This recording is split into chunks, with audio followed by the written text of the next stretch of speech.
ನಮಸ್ಕಾರ. ನಾನು ಮಾಧವಿ ಲಾಖೆ. ಎಂಟಿವಿ ವೀಕ್ಷಕರಿಗೆ ಸ್ವಾಗತ. ಕೋಲಾರ ಜಿಲ್ಲೆಯ ಬಂಗಾರಪೇಟೆಯಲ್ಲಿ ಡಾಕ್ಟರ್ ಬಿಆರ್ ಅಂಬೇಡ್ಕರ್ ಮೆಟ್ರಿಕ್ ಪೂರ್ವ ಬಾಲಕಿಯರ ವಿದ್ಯಾರ್ಥಿ ನಿಲಯ ನೂತನ ಕಟ್ಟಡ ಉದ್ಘಾಟನೆಯನ್ನು ಸನ್ಮಾನ್ಯ ಶ್ರೀ ಎಸ್.ಎನ್. ನಾರಾಯಣಸ್ವಾಮಿ ಶಾಸಕರು ಉದ್ಘಾಟಿಸಿದರು. ಜಂಟಿ ನಿರ್ದೇಶಕರು ಸಮಾಜ ಕಲ್ಯಾಣ ಇಲಾಖೆ ಅಧಿಕಾರಿ ಶ್ರೀನಿವಾಸ್, ಲೋಕೋಪಯೋಗಿ ಕಾರ್ಯನಿರ್ವಾಹಕ ಅಧಿಕಾರಿ ಟಿ. ರಾಮಮೂರ್ತಿ, ತಹಶೀಲ್ದಾರ್ ಸುಜಾತ, ಸಮಾಜ ಕಲ್ಯಾಣ ಅಧಿಕಾರಿ ಶಿವಕುಮಾರಿ, ಲೋಕೋಪಯೋಗಿ ಇಲಾಖೆಯ ರವಿ, ಸಮಾಜ ಕಲ್ಯಾಣ ಇಲಾಖೆ ಎಲ್ಲಾ ಸಿಬ್ಬಂದಿ ಹಾಜರಿದ್ದರು. ವರದಿ ಬಿಎಂ ಸಾಕಪ್ಪ. ನಿರಂತರ ಸುದ್ದಿ ಮತ್ತು ಜಾಹೀರಾತುಗಾಗಿ ಎಂಟಿವಿ ಕನ್ನಡ ನ್ಯೂಸ್ ಅನ್ನು ಸಬ್ಸ್ಕ್ರೈಬ್ ಮಾಡಿ.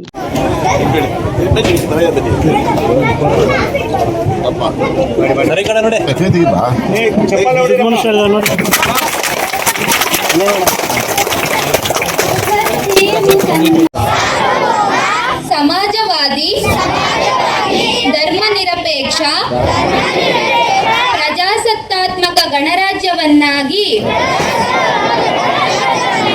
ರೂಪಿಸುವುದಕ್ಕಾಗಿ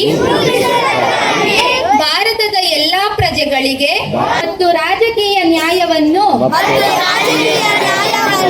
ವಿಚಾರ, ಅಭಿವ್ಯಕ್ತಿ, ನಂಬಿಕೆ, ಧರ್ಮ ಮತ್ತು ಉಪಾಸನೆಯ ಸ್ವಾತಂತ್ರ್ಯವನ್ನು, ಸ್ಥಾನಮಾನ ಮತ್ತು ಅವಕಾಶಗಳ ಸಮಾನತೆಯನ್ನು,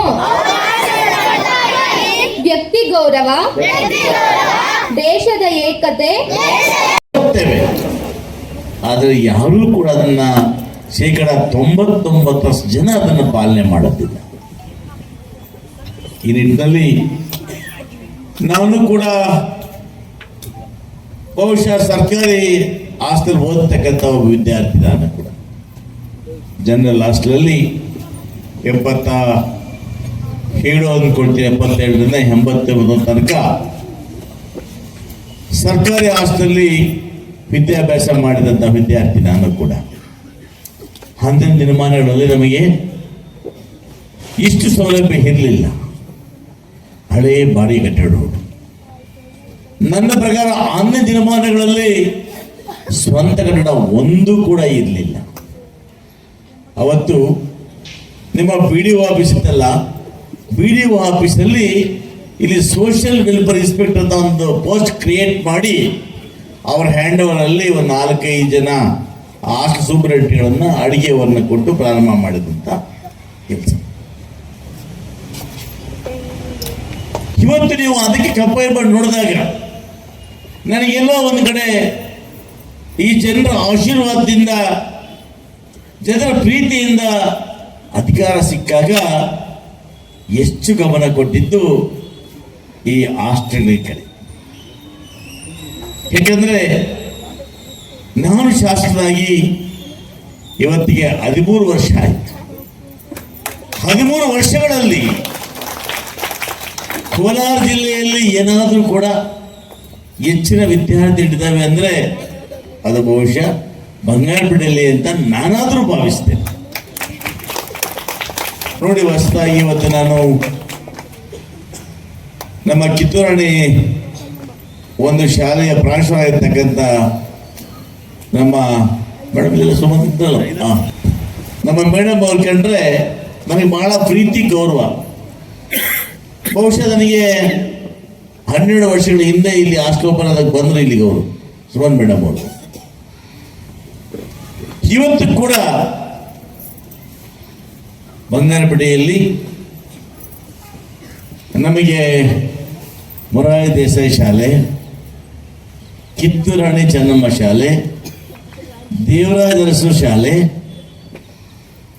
ಆ ಕಾಲೇಜ್ ಮಕ್ಕಳಿಗೆ ದೇಶದಲ್ಲಿ ಜನರಲ್ ಹಾಸ್ಟೆಲು, ಮೈನಾರಿಟಿ ಮಕ್ಕಳಿಗೆ ಹಾಸ್ಟೆಲ್ಲು, ಬಾಲಕಿಯರಿಗೆ ಸುರಕ್ಷಿತವಾದಂತಕ್ಕಂಥ ದೇಶಹಳ್ಳಿಯಲ್ಲಿ ಬ್ಯಾಕ್ವರ್ಡ್ ಕ್ಯಾಸ್ಟ್ ಬಾಲಕಿಯರಿಗೆ ಹಾಸ್ಟೆಲ್ಲು, ಇವರೊಟ್ಟಿಗೆ ಕಾಮಸಮುದ್ರದಲ್ಲಿ ಹಾಸ್ಟೆಲ್ಲು, ಬೂದಿಕೆಡ್ಡಲ್ಲಿ ಹಾಸ್ಟೆಲ್ಲು ಕೂಡ ಹಾಸ್ಟೆಲ್ ನಿರ್ಮಾಣದ ಸೌಭಾಗ್ಯ ನನಗೆ ಸಿಕ್ಕಿದ್ದಕ್ಕೆ ನಾನು ಸರ್ಕಾರಕ್ಕೆ ತಮಗೆ ಧನ್ಯವಾದಗಳನ್ನು ಅರ್ಪಿಸ್ತೇನೆ.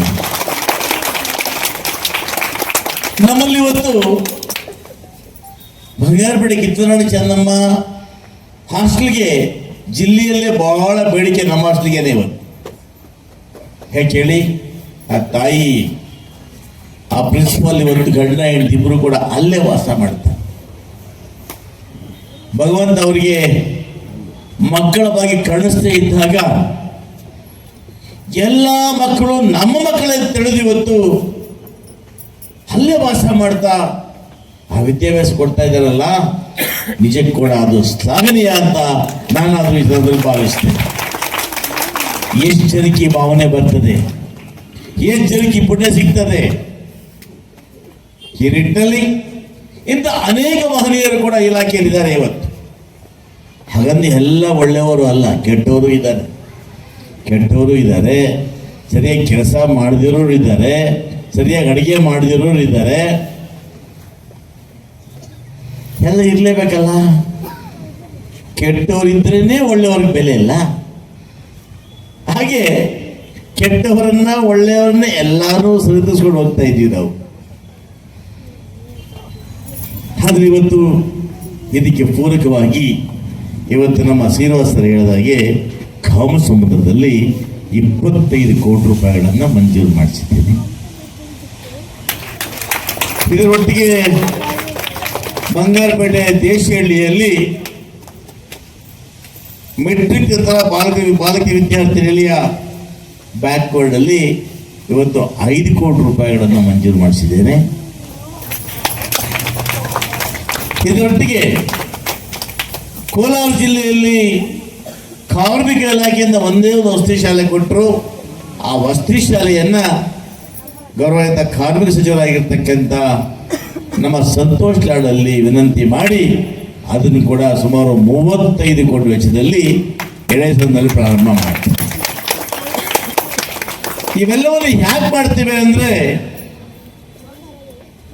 ನಾನು ಪಟ್ಟಂತಹ ಜೀವನದಲ್ಲಿ ಕಷ್ಟಗಳನ್ನ ಮುಂದೆ ವಿದ್ಯಾಭ್ಯಾಸ ಮಾಡತಕ್ಕಂಥ ಯಾವ ಬಡ ಮಕ್ಕಳು ಪಡದೇ ಇರಲಿ, ಅವರಿಗೆಲ್ಲ ಸೌಲಭ್ಯಗಳು ಸಿಕ್ಕಿ ಮುಂದಿನ ದಿನಮಾನಗಳಲ್ಲಿ ಈ ರಾಷ್ಟ್ರ ಕಟ್ಟುವಂತಹ, ರಾಜ್ಯ ಕಟ್ಟುವಂತಹ ಸತ್ಪ್ರಜೆಗಳಾಗಿ IAS, KS, MBBS, ಇಂಜಿನಿಯರಿಂಗ್ ಮತ್ತೆ ಸೈಂಟಿಸ್ಟ್ಗಳಾಗಿ ಹೊರಹೊಮ್ಮಬೇಕು ಅನ್ನೋ ಉದ್ದೇಶದಿಂದ ಇಷ್ಟೆಲ್ಲ ಹಾಸ್ಟೆಲ್ ಇವತ್ತು ನಿರ್ಮಾಣ ಮಾಡಿದ್ದೇವೆ. ಬಹುಶಃ ಟೀಕೆ ಮಾಡ್ತಾರೆ, ಏನು ಮಾಡಿಬಿಟ್ರು ಅಂತ. ಪ್ರತಿ ಇಲಾಖೆಯ ಪುಟಗಳನ್ನು ತಿರುಗಿ ನೋಡಿದಾಗ ಗೊತ್ತಾಗತ್ತೆ ಅವರಿಗೆ. ಬರೀ ಏನೂ ನೋಡಿದ್ರೆ ಗಾಳಿಯಲ್ಲಿ ಮಾತಾಡ್ತಾ ಹೋದ್ರೆ ಅವ್ರಿಗೇನು ಅದರ ಇದಾಗೋದಿಲ್ಲ. ಈ ಸ್ಥಳವನ್ನ ಬಹಳ ಜನ ಸಮಾಜ ದ್ರೋಹಿಗಳು, ಸಮಾಜ ಘಾತಕರು ಒಬ್ಬಟ್ಟಿಗೆರೆ ಅಂತೇಳಿ ಯಾವುದೋ ಒಂದು 22ನೇ ಒಂದು ಪಾಣಿಗ ಬಿಟ್ಕೊಂಡು ಊರೆಲ್ಲ ತೋರಿಸ್ತಾರೆ, ಒಬ್ಬಟ್ಟಿಗೆರೆ. ಅವರಿಗೆ ಬಂಗಾರಪೇಟೆ ಇತಿಹಾಸವೇ ಗೊತ್ತಿಲ್ಲ ಪಾಪ. ಇದು ಒಬ್ಬಟ್ಟಿಗೆರೆ ಅಂತಕ್ಕಂಥ ಹಿತ್ತು ಯಾವಾಗ ಸ್ವತಂತ್ರ ಪೂರ್ವದಲ್ಲಿ. ಕ್ರಮೇಣವಾಗಿ ಇದು ಮರಮೂಟ್ಲಿಂದ ಬೋರಿಂಗ್ ಪೇಟೆ ಕನ್ವರ್ಟ್ ಆದಾಗ ಸಹಜವಾಗಿ ಈ ಸ್ಥಳ ಈ ನಗರ ವ್ಯಾಪ್ತಿ ಒಳಗಡೆ ಸೇರ್ಕೊಳ್ತದೆ. ಸೇರ್ಕೊಂಡಾಗ ಅಂದಿನ ಪುರಸಭೆ ಆಸ್ತಿ ಆಗ್ತದೆ. ಈ ಆಸ್ತಿಗೆ ಒಂದು ಹೆಸರು ಬೇಕಲ್ಲ, ಆ ಗುರುತಿಗೋಸ್ಕರ ಒಬ್ಬಟ್ಟಿಗೆರೆ ಅಧಿವೇಶನ ಅಂತ ಹೇಳ್ತಕ್ಕಂಥ ಪ್ರಾರಂಭ ಬಂದು 1949ನೇ ಪುರಸಭೆ ದಾಖಲೆಗಳಲ್ಲಿ ಈ ಒಂದು ಸಂಪೂರ್ಣ ಜಾಗ ಇವತ್ತು ಪುರಸಭೆ ಜಾಗ ಅಂತ ಇವತ್ತು ನಮ್ಮದು. ಇದನ್ನ ನಾವೊಂದು ಸ್ವಲ್ಪ ಇತಿಹಾಸ ನೋಡಿದಾಗ ಈ ಜಾಗದಲ್ಲಿ ಯಾವ್ಯಾವ ವರ್ಷಗಳಲ್ಲಿ ಏನೆಲ್ಲ ಬಂದು ಅಂತೇಳಿ ನೋಡೋದಾದ್ರೆ 1969ರಿಂದ 70ನೇ ಸಾಲಿನಲ್ಲಿ ಮೌಲಾನಾ ಆಜಾದ್ ಶಾಲೆ ಅಂತೇಳಿ ಇವತ್ತು ಮಂಜೂರಾಯಿತು. ಅದೇ ಸ್ಥಳದಲ್ಲಿ ಇವತ್ತು ನಾವು ಮೈನಾರಿಟಿ ಹಾಸ್ಟೆಲ್ನ ಕಟ್ಟಿದ್ದೇವೆ. 1978ರಲ್ಲಿ 100ಕ್ಕೆ 50 ಅಡಿಗಳನ್ನ ಕನ್ನಡ ಭವನ ಮಾಡಲಿಕ್ಕೆ ಅಂದಿನ ಅಧ್ಯಕ್ಷರಾಗಿದ್ದ ನಂದರವರು ಮಂಜೂರು ಮಾಡಿಸಿದ್ದನ್ನ ಇವತ್ತು ನಾವು ಕನ್ನಡ ಭವನವನ್ನು ಕಾಣ್ಬೋದು. ಅದೇ ರೀತಿಯಾಗಿ ಸಮಾಜ ಕಲ್ಯಾಣ ಇಲಾಖೆಗೆ